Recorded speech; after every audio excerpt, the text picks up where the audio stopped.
Welcome back. Now, whether it is big-name actors, rappers, or even animal movie stars, there's only one name in town that brings us celebrity interviews. Ladies and gentlemen, Jim Ferguson joins us now. You guys, Bravo!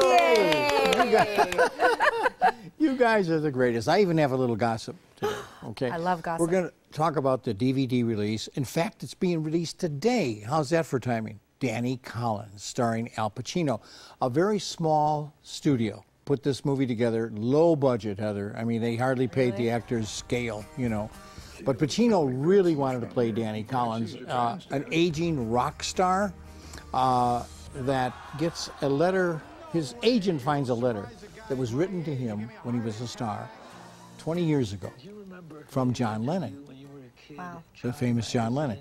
And he finds it and gives it, and in the letter, John Lennon advised him to write himself and to follow his heart and not just do the same songs over and over.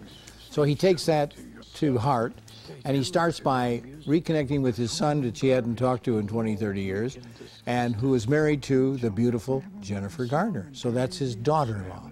And they have a wonderful relationship because she's trying to bring them together, the son and Al Pacino. Pacino's great in this movie, by the way. But Jennifer, so beautiful. And, you know, we remember her from Draft Day, Dallas Buyers Club. She's a wonderful actress and very beautiful. But the gossip is a little rocky in Paradise with Ben. No. With Ben today. I don't want to hear it's in that. the news today. Really? Yeah. I mean, they're still married. Yes. You know. But you'll be hearing this on the gossip stations and everything. Wow. But I hope they work it out because they're a great couple, I think, Yeah. and both very talented. But as Heather knows, typical in this business. Yeah, A lot of that's times, true. yeah. Very But true. anyhow, let's go to my interview with Jennifer Garner for Danny Collins.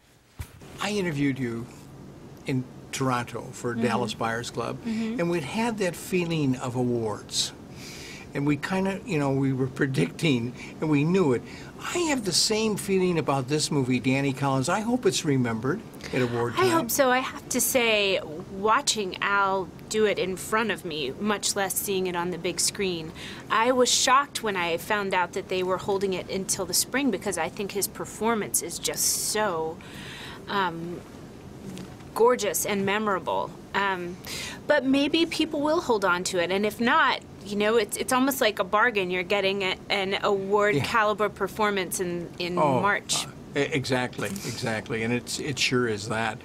I understand there were some fun backyard rehearsals for Danny Collins. Yeah, we had a great time. We would all go to Al's house on Saturday afternoons and spend several hours just reading through the scenes for the next week. And we would come up against things that maybe didn't come out of the mouth easily or that maybe didn't track for your character. And Dan Fogelman, who wrote and directed the film, is so facile that he's able to take any notes that we might have and either change it on the spot, or we could improvise and play with it, or we would come in and anything would have been addressed in new pages. So it was actually so relaxing and so lovely. So helpful, too. Yeah. Wow. Danny Collins just comes out today on DVD. I highly recommend it. It's really a good film. And, you know, I'm surprised Pacino didn't get a nomination because he was so good in this film. A dog movie for the 4th of July, right? Max. Well, not just a dog movie, but I mean, it really does kind of focus on the military and Well, all yeah, that, and it's perfect timing Max for is that. a military dog, a Boston, let's call him a Boston Shepherd, who's on the front lines in Afghanistan and what they go through, the dogs, when they come home, you know. And of course, this is set on the weekend of the 4th of July, and what this poor dog goes through with the fireworks and that sort of thing, and just getting reacquainted with the family of his handler, and I'm not going to give the whole story away. It opened, by the way, to $12 million, which Warner Brothers was very happy with that, you know, with all the big blockbusters out and everything. So I highly recommend Max, and I did talk to Max and the trainer for Max, and this was a fun interview.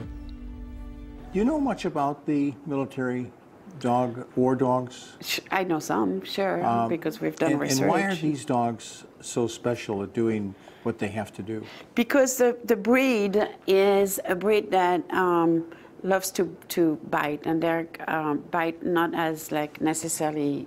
It's just something they love to do. Like some dogs love to play ball, and they are very intense, and their mind is not really focused on any kind of danger. They're more focused on the drive of the work, and therefore they go that through makes extensive training too, like a soldier. Yeah, absolutely. Yeah. But the main thing is they're dogs that you know, will compare to like intense military soldier, and their focus in general is just to be doing work that that are out of control. I mean, and I'm sure they save many soldiers' lives too. Oh, in absolutely, the front, yeah. absolutely. But there's a scene where there's a parade in the town, 4th of July, and there's fireworks going off. Yes. And the dog Max in the film is having difficulty with that.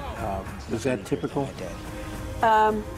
It is. I mean, it does. Explosions and Well, it's what it is it's a flashback for him of the war. Yeah. And that's what we tried to portray.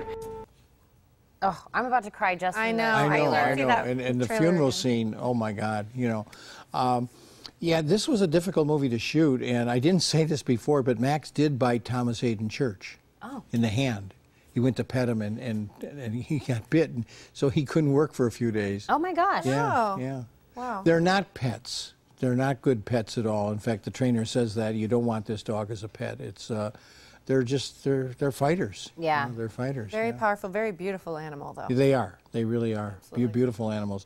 I hope you guys have a wonderful 4th of July Well, weekend. thank I won't you. be seeing you again. Yes, thank you again, Jim. We'll see you next Tuesday. Next Tuesday. Yes. And I got an interview with one of her favorites. Oh, don't tell me. I want to be surprised. Okay, I won't tell you. Heather's just keeping it a secret, I guess. Thank you, though, Jim.